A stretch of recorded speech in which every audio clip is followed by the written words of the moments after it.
Right now, you see, it's so hard to recall an MP.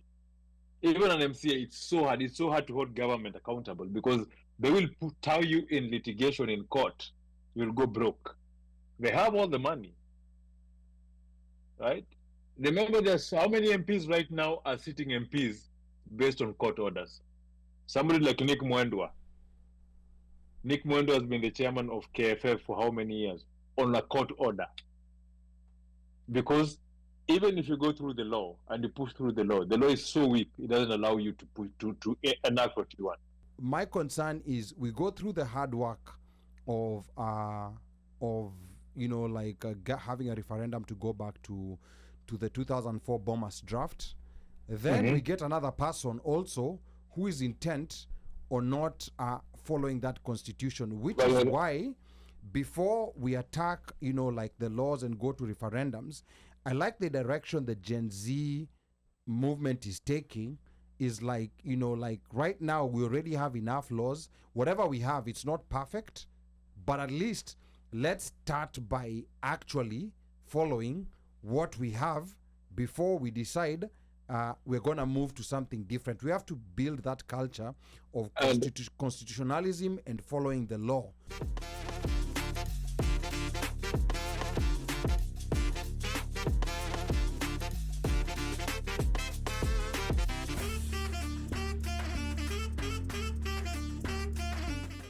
I was listening to a podcast,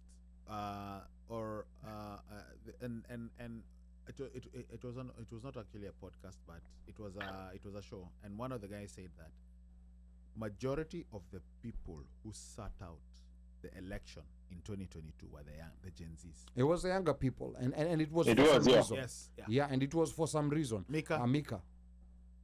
No, what I wanted to say is that going back to what Dr. Angusi said, and this is something that I had, last week when I was beating up Omosha and Baba, I went back and started saying, let me hear and see what he was talking about.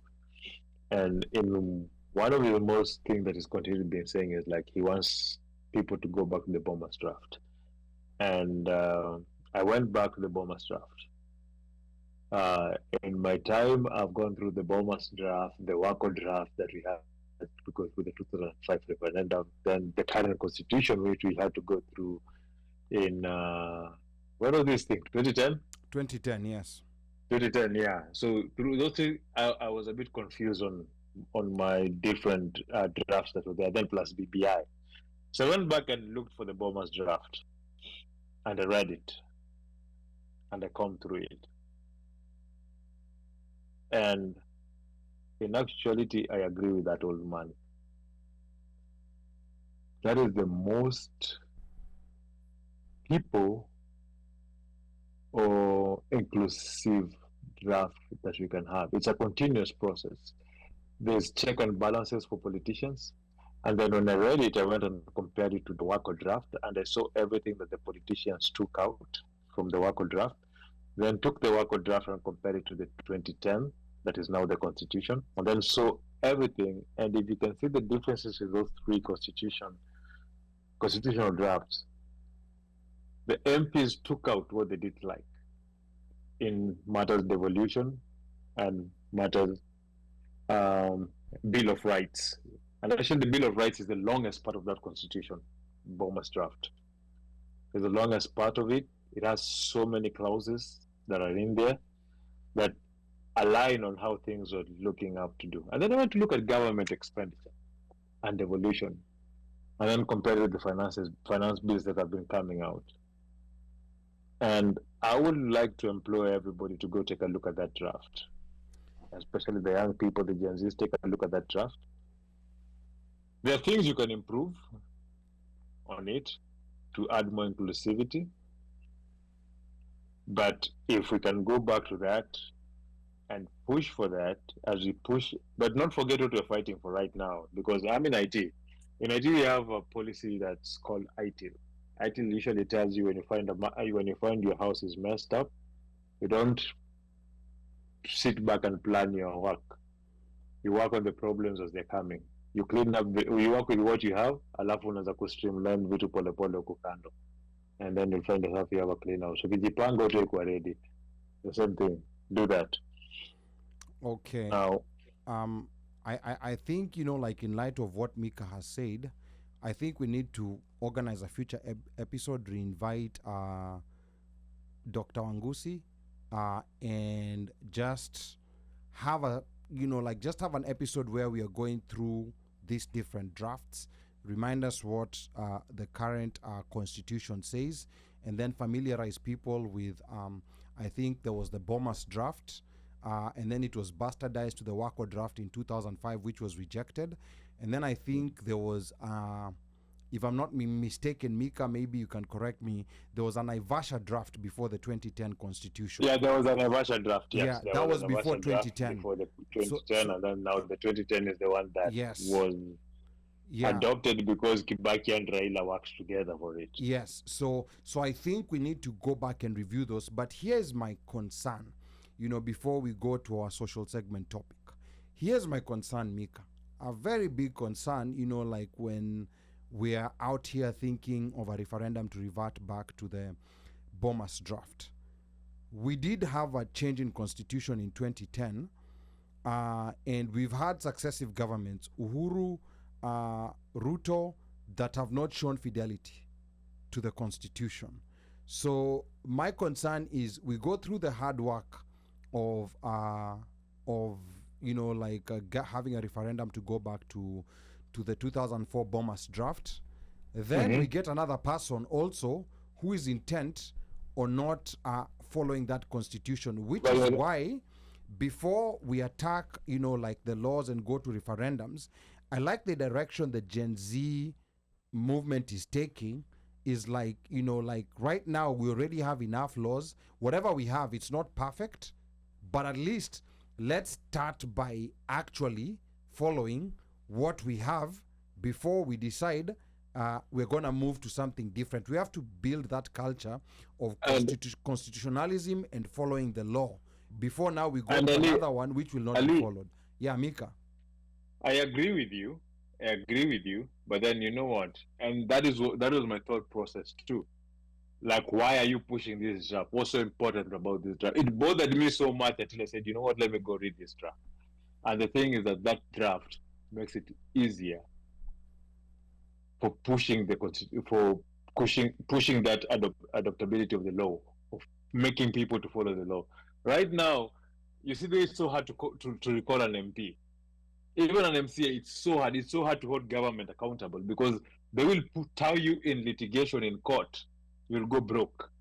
They have all the money, right? Remember, there's how many MPs right now are sitting MPs based on court orders. Somebody like Nick Mwendwa. Nick Mwendwa has been the chairman of KFF for how many years on a court order? Because even if you go through the law and you push through the law is so weak, it doesn't allow you to enact what you want. That draft makes things easy. I will tell you, just go back and redraft and revise it again and look at it. Fair enough. And then think with your heart right now, with your political heart right now, how you can implement that draft. There are places where it will need some improvement to be brought to this reality right now. But it will be the best starting point for it. Okay, fair enough. We'll go back to review the Bomas draft, and I think I will talk to Dr. Wangusi on a future episode.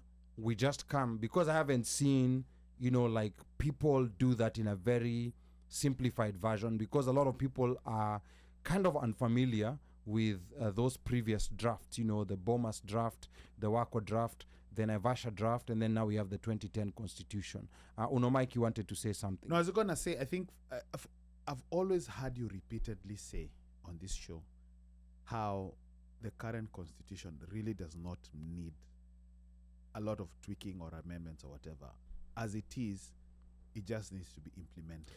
Yes, it needs to be followed. That is it. It needs to be followed. It's not perfect. It's not perfect, but it's one of the most progressive. Yes. But mnasikianga mimi nikiwaambia these MPs haven't read the constitution, but they know how to benefit from the constitution because they know how to circumnavigate it. Na ndio mimi sema kila siku constitution ni ya kuiba, right? They know when to say about it. when people demonstrate, they say the constitution says msikuje parliament, msifanye nini, msikuje hapa, iko protected, right? They know what to use to protect themselves, but they know they have weakened, and they know that you cannot hurt them with it. So I think where we are not, where maybe we're in disagreement, Mika, is that whatever this government is doing, even telling people that you can't protest, they've been losing that in court. They just do it because they're not following the constitution. A lot of these things that they've been doing have been totally unconstitutional. Some of them totally against the law, but they just keep doing them. I agree with that. Yeah. My point is, they know that even with this constitution, there's nothing that can be done to them. Well, the thing is, if anyway, you know, like, I think we need to go revisit those previous drafts so that we can have a better discussion. A couple of comments here were coming while we were still talking. Stephen JJ says, forget the ID, Gen Z wanabeba katiba, leadership wako kwa shida. If they just keep it up, you can't beat them. And then Evans Marube says, Ruto president has been problematic. No IBC court court ruled against 2023-24 finance bill. CAS says housing levy, nothing is happening. UDA is in chaos. 2027 will be too far for Ruto. I agree. And then Stephen JJ says, Mika is the same thing as jurisprudence. You work with the current law and improve on them with new laws. You don't just throw the baby and the bathwater out. Uno Mike, there was something you had to say when Mika was speaking. Yeah. No. Okay. I didn't have. Yeah. So Maybe nakubaliana na nyinyi. Let's use the current constitution. Let's follow the constitution. That's But it. I'm in agreement. I'm just saying we have a better version of it. Pali hili toka baba yake alikuwa mzuri. okay, sawa.